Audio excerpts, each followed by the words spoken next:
దేవుని యొక్క అతి శ్రేష్టమైన నామములో కూడి ఉన్న ప్రతి ఒక్కరికి ప్రభు పేరిట వందనములు తెలియపరుస్తూ ఉన్నాను. ఈ యొక్క ఉదయకాల సమయం ముందు దేవుని యొక్క వాక్యాన్ని కొద్ది నిమిషాలు ధ్యానం చేయడానికి దేవుడు చక్కటి అవకాశము మనందరికీ అనుగ్రహించి ఉన్నాడు. ఈ వాక్యములను వింటూ ఉన్న సహోదరులారా, ఈ వాక్యములు కూడా ఇతరులకు మీరు చేరవేసినట్లయితే మరి దేవుడు వారిని కూడా బహుగా దీవించే అవకాశము ఉంటది. అలాగనే మిమ్మల్ని కూడా దేవుడు బహుగా దీవిస్తాడు. మరి యొక్క సమయం ముందు చిన్న ప్రార్థన చేసుకుని వాక్య పరిచయంలోకి వెళ్దాం. పరిశుద్ధుడా, ప్రేమల తండ్రి, మహోన్నతుడా, నీకు కృపను బట్టి మరొకసారి వందనాలు.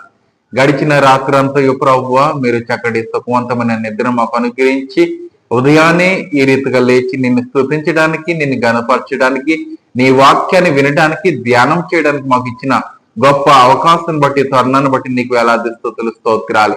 ఈ యొక్క అవకాశము చూడనంటి వారు ప్రభువ, ఈ యొక్క అవకాశం లేనివంటి వారు ప్రభువ ఎంతో మంది కాలగర్భంలో కలిసిపోయినారు. వారికంటే మేము శ్రేష్టము కాదు, కానీ నీవు ఇచ్చిన ఉచితమైన కృపను బట్టి ఈ దినమందు మేము ఈ లేచి ప్రభుని యొక్క వాక్యాన్ని మేము ధ్యానం చేస్తూ ఉన్నాం. ఈ వాక్య పరిచర్యలో మీరు మాకు తోడుగా ఉండి నిలబడతారని యేసు నామములో వేడుకుంటున్నాము తండ్రి, ఆమేన్.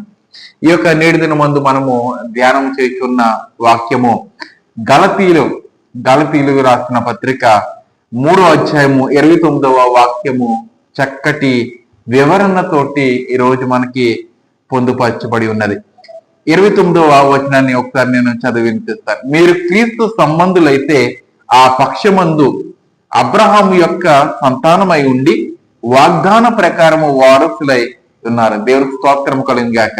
ఇక్కడ మీరు క్రీస్తు సంబంధులైతే, మీరు క్రీస్తు సంబంధులు అని ఇక్కడ సంబోధించటం లేదు, కానీ మీరు క్రీస్తు సంబంధులైతే అనగా ఇక్కడ ఏ దేవుడు కూడా ఎవరిని బలవంతం పెట్టట్లేదు.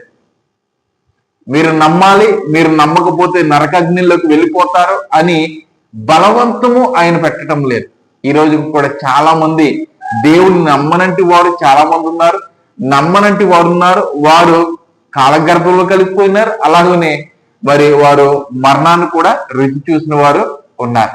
అయితే ఈ దినమందు వాక్యం వింటున్న సహోదరుడా, ఈ వాక్యం విని మనం అర్థము చేసుకుని మనం ఎవరి వారసులై ఉండాలి? ఈ లోకానికి వారసులుగా ఉండాలా, లేకపోతే దేవునికి వారసులుగా ఉండాలా అన్నది మనము ఆలోచన చేసినట్లయితే మనము దేవునికి మాత్రమే వారసులుగా ఉండాలి. ఎందుకంటే ఈ యొక్క లోకము ఏదో ఒక దినమందు శిథిల వ్యవస్థలోనికి వస్తారు. దేవుని యొక్క రాజ్యము, దేవుని యొక్క మార్గము ఎప్పుడూనూ శిథిల వ్యవస్థలో ఉండదు. అది కరిగిపోదు, మరుగై ఉండదు. కనుక ప్రియ బిడ్డలారా, ఇక్కడ మనము మీరు క్రీస్తు సంబంధులైతే, మనం ఒకవేళ క్రీస్తు సంబంధులైతే ఏమండి, మనం క్రీస్తుని నిజముగా మనం ఆరాధన చేసినట్లయితే, నిజముగా మన యొక్క సొంత రక్షకుడు ఆయనే అని అంగీకరించినట్లయితే ఆ పక్షమందు అబ్రహాము యొక్క సంతానమై ఉండి వాగ్దాన ప్రకారము వారసులై ఉన్నారు. దేవుడు చక్కటి వాగ్దానాలు ఇచ్చి ఉన్నాడు. ఏమండి, ఈ పరిశుద్ధ గ్రంథాల్లో, ఈ గ్రంథంలో ఎన్నో వేల కొలది వాగ్దానాలు ఉన్నాయి. నిన్ను ఆశీర్వదిస్తానంటున్నాడు, నిన్ను పోషిస్తానంటూ ఉన్నాడు, నీకు క్షేమం ఇస్తానంటున్నాడు. ఎన్నో వాగ్దానాలు దేవుడు మనకి ఇచ్చి ఉన్నాడు. ఒకవేళ మనము క్రీస్తు సంబంధులైతే ఆ వాగ్దానములన్నీ మన యొక్క జీవితంలో ఆయన నెరవేరుస్తాడు. దేవుని స్తోత్రము కలుగును గాక. అయితే ఈ యొక్క అబ్రహాము యొక్క సంతానమై ఉండి వాగ్దానములన్నీ మీరు స్వీకరించండి అని అపోస్తులైన పౌలు ఈ యొక్క గలతీయ సంఘానికి ఆయన లేఖ రాస్తున్నాడు, తెలియజేస్తున్నాడు. ఈ నేటి దినమందు గలతీయ సంఘములాగా ఉన్న మనకు దేవుడు ఒక చక్కటి లేఖ పూర్వకంగా, లేకపోతే ఒక మెసేజ్ పూర్వకంగా దేవుడు మనకి ఈ యొక్క దినమందు తెలియజేస్తున్నాడు. ఇంకా నువ్వు క్రీస్తు సంబంధులై ఉండకుండా లోక సంబంధులై ఉండి, ఏమండి, లోకంలో ఉంటే ఇవన్నీ నేను పొందుకోవచ్చు, లోకంలో ఉంటే ఇవన్నీ నాకు వస్తాయన్న ఒక ధీమాతోటి, ఒక ఆలోచనతోటి, ఒక బలముతోటి నీవు ఉన్నట్లయితే నువ్వు క్రీస్తు సంబంధుడిగా ఉండనేరవు. క్రీస్తు సంబంధుడిగా నీవు ఉండాలంటే దేవుని యొక్క కుమారుని నీవు సొంత రక్షకునిగా నీవు అంగీకరించి మనసు పూర్తిగా దేవుని ఆరాధన చేసినట్లయితే నీవు ఆ దేవునికి వారసుడిగా నీవు ఉండే అవకాశము ఉంటారు. అయితే ఇక్కడ చక్కటి వాక్యం ఉన్నది. ఎపిసీలు రాసిన పత్రికలో కూడా 2వ అధ్యాయము 19వ వాక్యం ఒకసారి నేను చదివి వినిపిస్తాను. కాబట్టి మీరు ఇక మీదట పరజనులను పరదేశులై ఉండక పరిశుద్ధులతో ఏక పట్టణస్థులను దేవుని ఇంటి వారై ఉన్నారు. దేవుని స్తోత్రము కలిగాక దేవుని యొక్క ఇంటి వారుగా మనం ఉండాలంటే ఎంతటి ఆధిక్యత మనము ఉండాలండి. ఏమండి, మనకి ఎటువంటి యోగ్యత లేదు. మనం పాపపు జీవితము అనుభవిస్తున్న పాపపు లోకంలో ఉన్నాం. కానీ దేవుని యొక్క ఇంటి వారిగా ఉండడానికి దేవుడు సహాయం చేస్తూ ఉన్నాడు. ఏమండి, మనం ధనం ఇచ్చినట్లయితే, లేకపోతే మన యొక్క జీతంలో సగభాగం ఇచ్చినట్లయితే, లేకపోతే మన యొక్క ఇంటిలో సగభాగం ఇచ్చినట్లయితే ఆ యొక్క ఇంటి వారిగా ఉండటానికి అవకాశం దేవుడు ఇవ్వడండి. మనము దేవుని అంగీకరించాలి.